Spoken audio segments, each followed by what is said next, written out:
우리 다 함께 기도하심으로써 주일 예배를 시작하도록 하겠습니다. 여호와께서는 그의 성전에 계시고 여호와의 보좌는 하늘에 있으며 그의 눈이 인생을 통촉하시고 그의 안목이 그들을 감찰하시는도다. 여호와는 의인을 감찰하시고 악인과 폭력을 좋아하는 자를 마음에 미워하시도다. 여호와는 의로우사 의로운 일을 좋아하시나니 정직한 자는 그의 얼굴을 배우리로다. 아멘. 나보다 나를 잘 아시는 주님 앞에 하나님과 나만이 아는 죄를 침묵 가운데 고백하시겠습니다.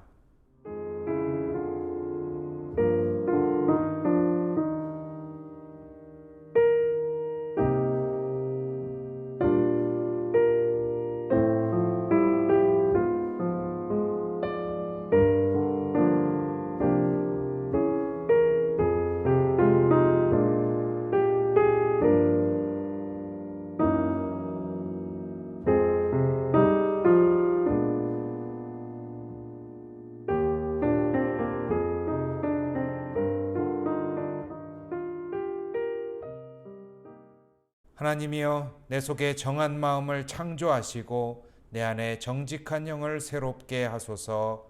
아멘. 나는 전능하신 아버지 하나님 천지의 창조주를 믿습니다. 나는 그의 유일하신 아들 우리 주 예수 그리스도를 믿습니다. 그는 성령으로 잉태되어 동정녀 마리아에게서 나시고 본디오 빌라도에게 고난을 받아 십자가에 못 박혀 죽으시고 장사된 지 사흘 만에 죽은 자 가운데서 다시 살아나셨으며 하늘에 오르시어 전능하신 아버지 하나님 우편에 앉아 계시다가 거기로부터 살아있는 자와 죽은 자를 심판하러 오십니다. 나는 성령을 믿으며 거룩한 공교회와 성도의 교제와 죄를 용서받는 것과 몸의 부활과 영생을 믿습니다. 아멘. 찬송가 330장을 함께 부르시겠습니다.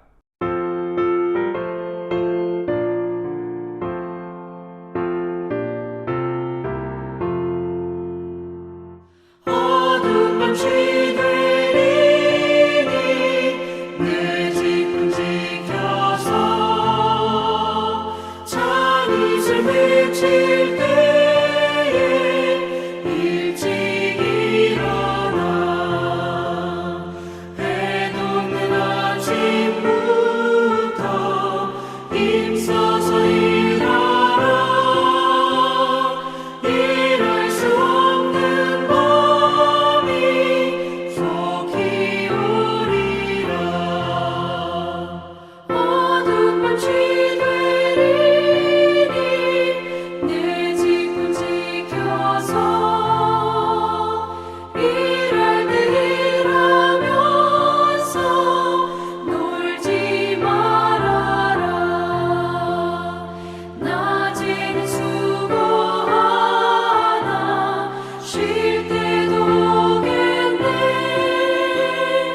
일할 수 없는 밤이 속히 오리라.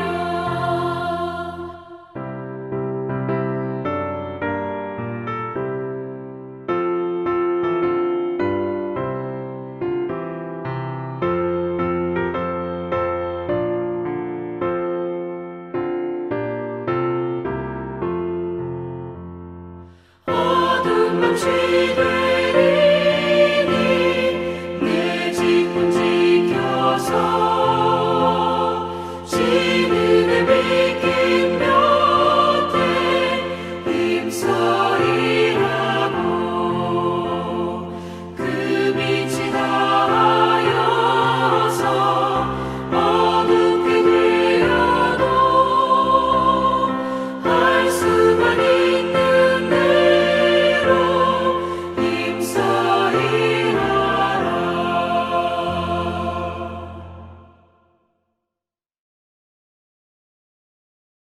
오늘 함께 나눌 교동문은 13번 시편 23편의 내용입니다. 여호와는 나의 목자시니 내게 부족함이 없으리로다. 그가 나를 푸른 풀밭에 누이시며 쉴 만한 물가로 인도하시는도다. 내 영혼을 소생시키시고 자기 이름을 위하여 의의 길로 인도하시는도다. 내가 사망의 음침한 골짜기로 다닐지라도 해를 두려워하지 않을 것은 주께서 나와 함께 하심이라. 주의 지팡이와 막대기가 나를 안위하시나이다. 주께서 내 원수의 목전에서 내게 상을 차려주시고 기름을 내 머리에 부으셨으니 내 잔이 넘치나이다. 내 평생에 선하심과 인자하심이 반드시 나를 따르리니 내가 여호와의 집에 영원히 살리로다. 아멘.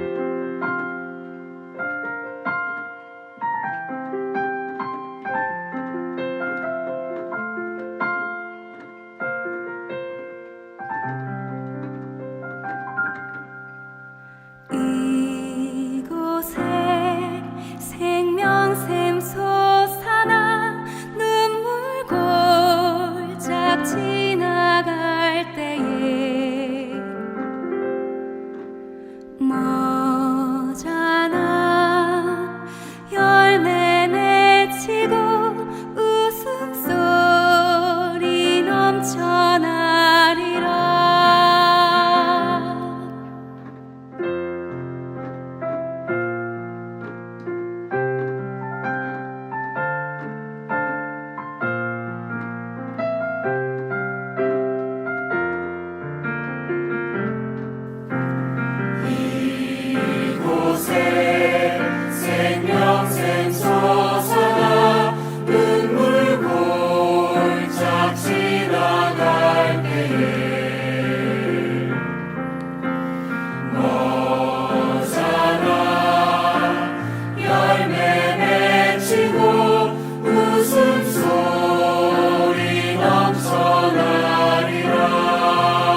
오늘 함께 나눌 말씀은 에스겔서 36장 24절에서 28절의 말씀입니다.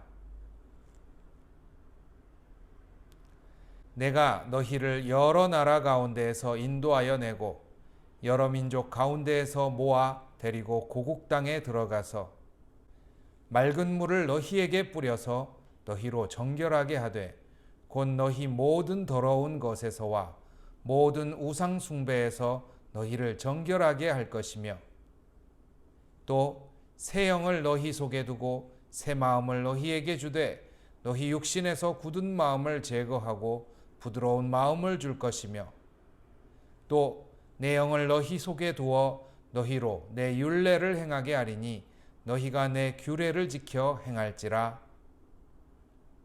내가 너희 조상들에게 준 땅에서 너희가 거주하면서 내 백성이 되고 나는 너희 하나님이 되리라.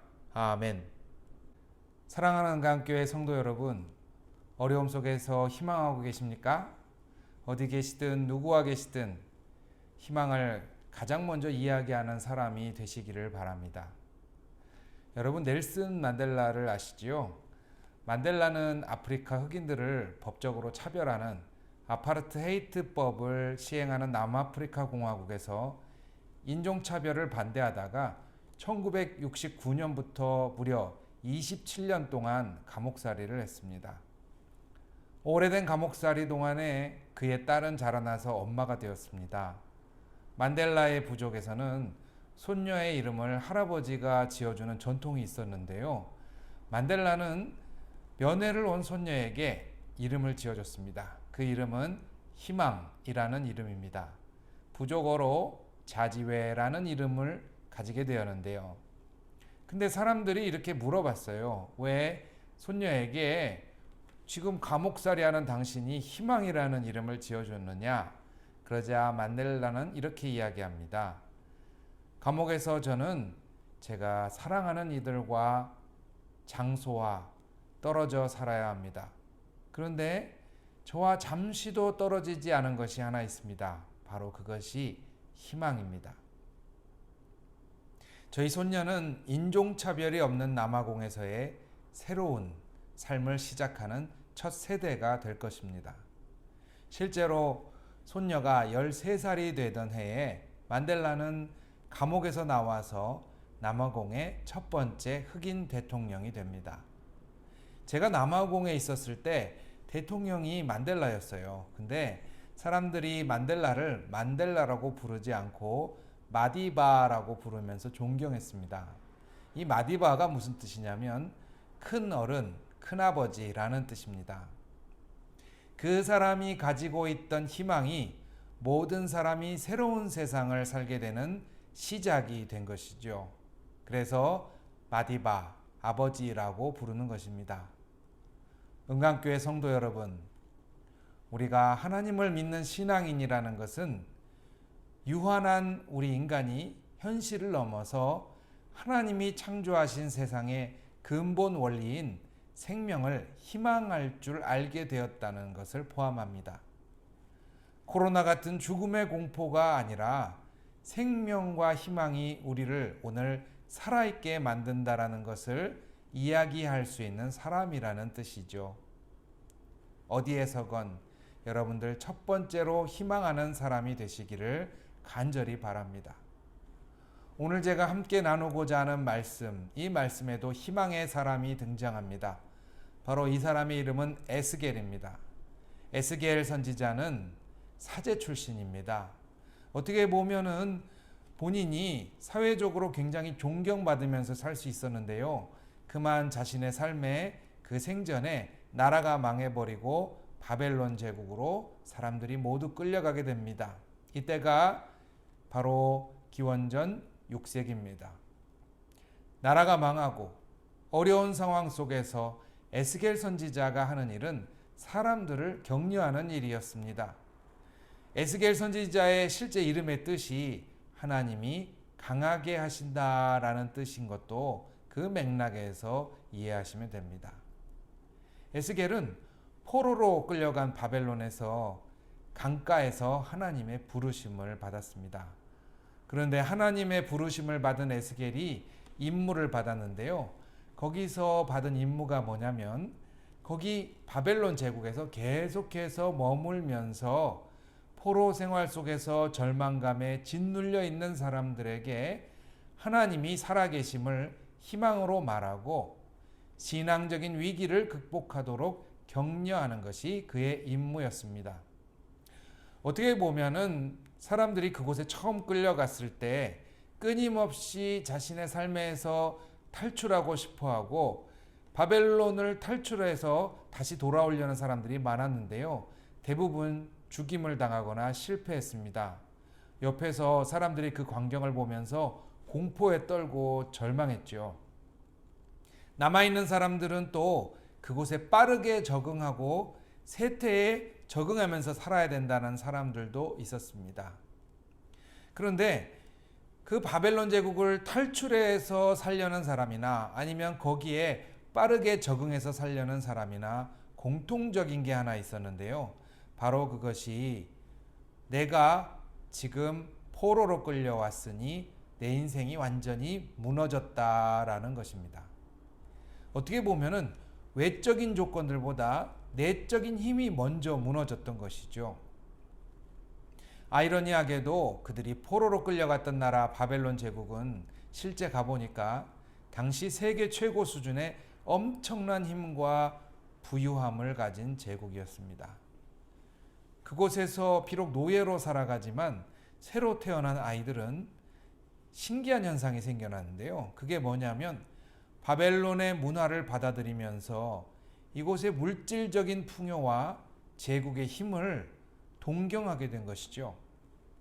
그리고 그곳에서 자신이 노예로 살아가는 것을 그냥 정당한 것이다 라고 받아들이는 세대가 시작되고 있었습니다.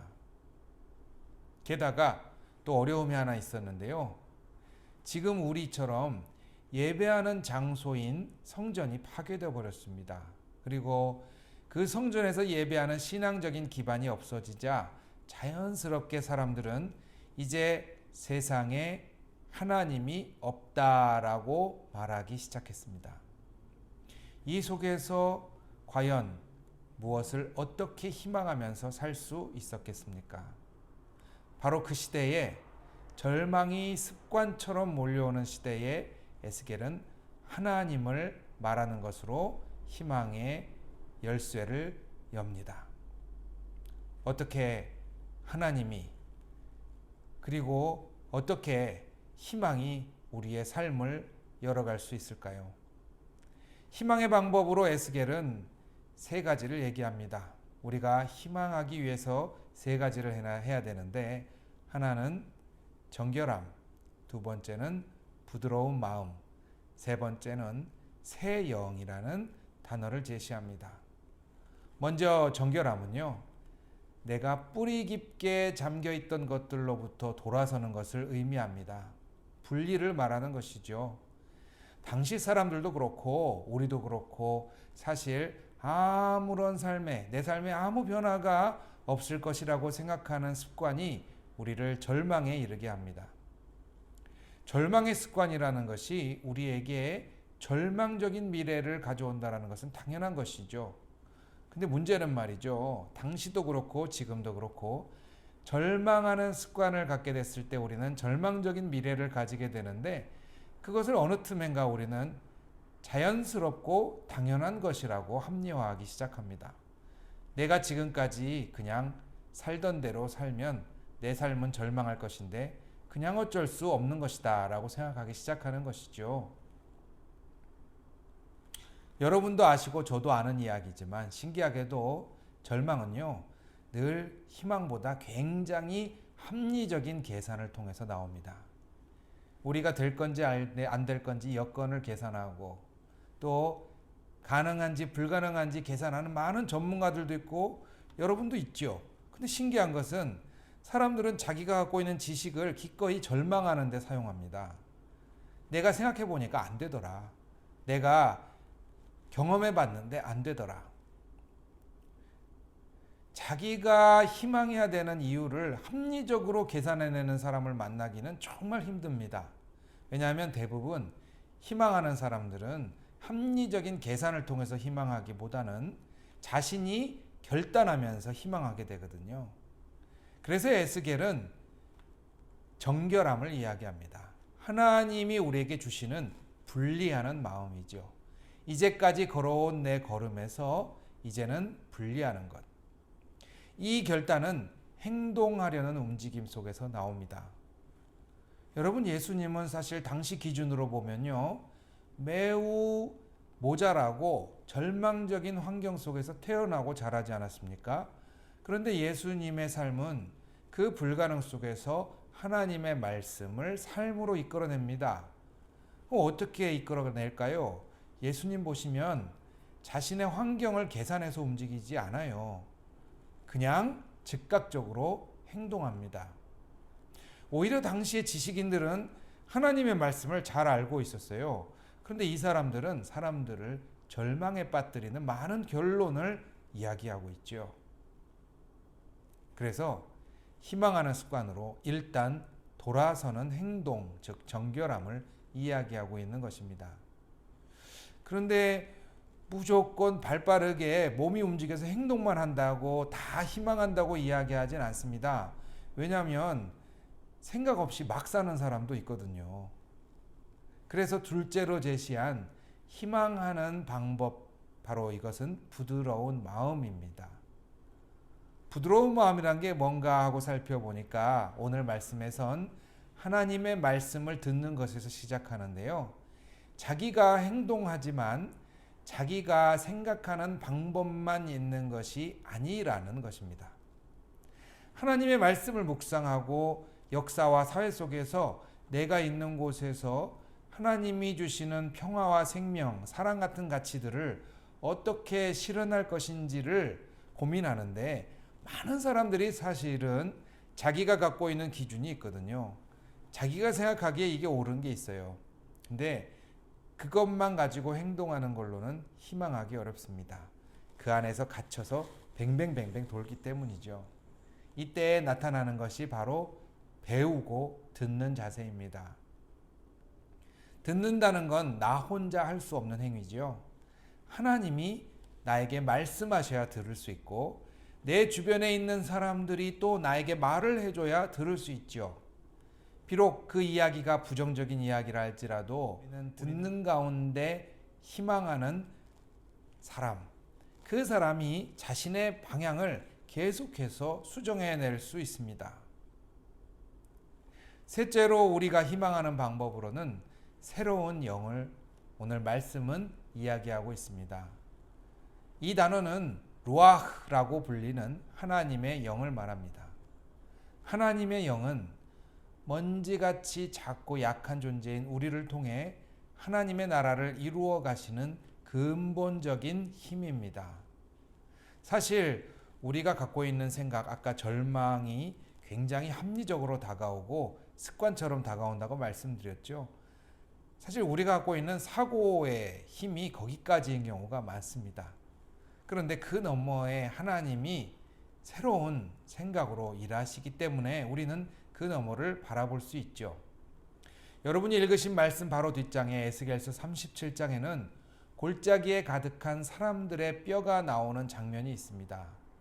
나라가 망했을 때 남는 것이 무엇이겠습니까? 두 가지겠죠. 하나는 다 무너진 폐허가 남았겠죠.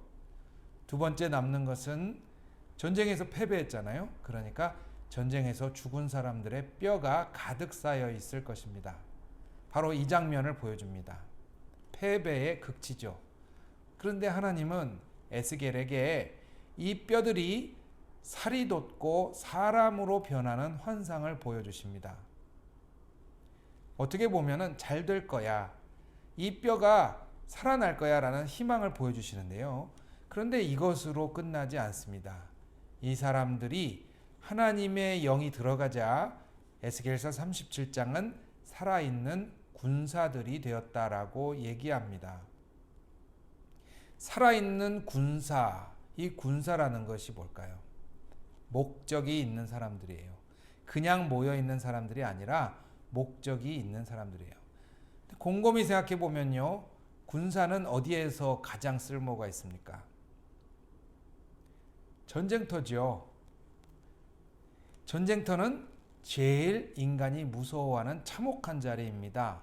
그런데 가장 재난과 질병과 공포가 난무하는 전쟁터에서 군사가 일어선다. 이것이 과연 절망일까요? 아니죠. 환경은 공포스럽고 절망스럽지만 이 군사들은 그곳에서 자신들이 이곳을 승리의 장소로 만들기 위해 모이고 일어난 사람들인 것이죠. 그래서 하나님이 군사로 보여주시는 겁니다. 질병과 재난, 경제적인 어려운 환경 속에서 사실 그냥 사람들이 모여 있으면 아까 말씀드렸듯이 절망의 습관들이 우리를 엄습합니다. 저는 이것을 왜라고 한마디로 요약해 드립니다. 왜 내가 이렇게 됐지? 도대체 왜 살아야 되지? 아니 하나님은 도대체 왜 이러시지? 왜 나를 버려두셨지? 그런데 군사는 왜 이렇게 됐지? 라는 질문을 거의 하지 않습니다. 이 사람들이 전쟁터에 갔을 때 하는 것은 무엇입니까? 한마디로 요약하자면 어떻게? 라는 질문입니다. 누구나 죽을 수 있는 공포스러운 상황 속에서 이 공포를 종식시키는 질문, 어떻게? 어떻게 이 세상에서 하나님이 우리가 원하는 세상으로 만드시는 이 계획을 이뤄 나갈 수 있지? 어떻게 하면 될까? 어떻게 내가 살면 될까? 이 질문들은 타성에 젖은 우리들을 벗어나게 하는 것이죠. 하나를 하더라도 당연한 것이 아닌 게 된다라는 것, 바로 이것이 타성을 벗어나는 것일 겁니다. 똑같이 밥을 먹습니다. 똑같이 우리는 일어납니다. 어려운 상황 속에서 똑같이 하루를 살아가죠. 근데 머릿속에 어떻게 하면 되지? 라는 질문이 머릿속에 들어가기 시작하고 그것이 행동으로 즉각적인 돌아섬으로 나타나는 것. 희망의 습관은 여기에서 나옵니다. 어떻게 하면 되는가? 내가 이제 돌아서고 싶은데 어떻게 하면 될까? 매일같이 더 심해지는 상황 속에서 어떻게 하면 될 것인가? 여러분이 함께하는 세상 속에서 이제 제가 부탁드리고 싶은 것은 여러분의 신앙이 왜 이러지? 왜 이렇게 됐지? 라는 질문에서 어떻게 하면 되지? 어떻게 하면 될까? 라는 질문으로, 희망의 질문으로 바뀌게 되는 놀라운 역사가 여러분에게 있기를 간절히 바랍니다. 같이 기도하시겠습니다. 하나님, 우리에게 절망의 습관이 있습니다. 지식이 있어도, 체력이 있어도 저희들은 절망하는 습관을 많이 가지곤 합니다. 하나님, 이제 저희들이 갖고 있는 환경에서 절망하는 습관에 지배당하는 것이 아니라 희망의 습관으로 저희들의 삶을 옮기기를 간절히 바랍니다. 어떻게 하면 되는지 하나님 길을 열어주십시오. 가르쳐 주십시오. 저희들과 함께 이야기하고 행동하는 사람들, 그 사람들을 만나게 해주십시오. 그리고 환경 속에서도 굴하지 않는 희망과 늘 붙어 다니는 새로운 생각과 영을 저희들에게 주십시오. 예수님 이름으로 기도합니다. 아멘. 찬송가 405장을 같이 부르시겠습니다. 알리는 말씀입니다. 크리스마스 전야 영상축제에 대한 광고를 다시 드립니다. 이제 한 주 남았습니다. 성탄 전야 행사를 위해서 각 가정에서 인사도 좋고 노래도 좋고 장기자랑도 좋고 영상을 찍어서 제 개인 카톡으로 보내주시기 바랍니다. 함께 모아서 우리 12월 24일 날 밤에 종교인 카톡에 이렇게 올려서 같이 보는 시간을 가지고자 합니다. 영상을 올려주신 모든 분에게는 편의점 상품권을 준비했습니다. 기대하셔도 좋습니다. 말씀드린 대로 성탄절과 송구영신 예배는 25일 오전 11시, 송구영신 예배는 31일 오후 11시 30분으로 드리겠습니다. 지금 제가 라이브로 예배를 드리려고 계속 지금 준비 중입니다.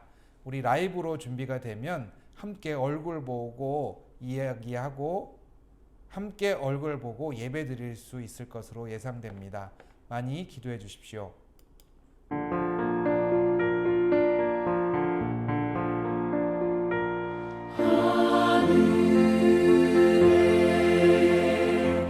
계신 아버지 이름 거룩하사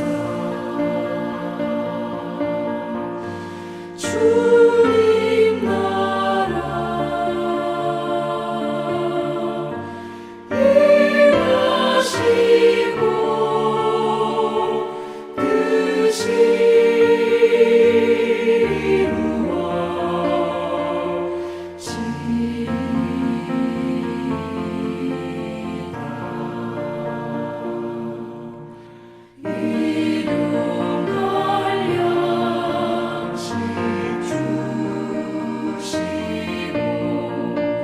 우리들의 큰 죄 다 용서하옵시고 또 시험에 들게 마시고 악에서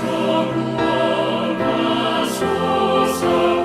내게 주의 나라 주의 권세 주의 영광 영원히 아멘.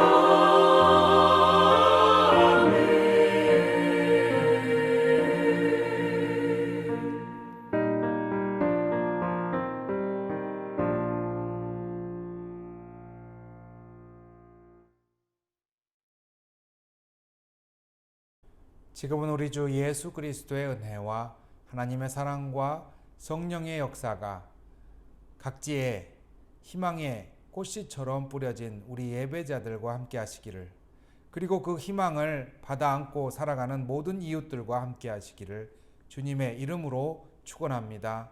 아멘.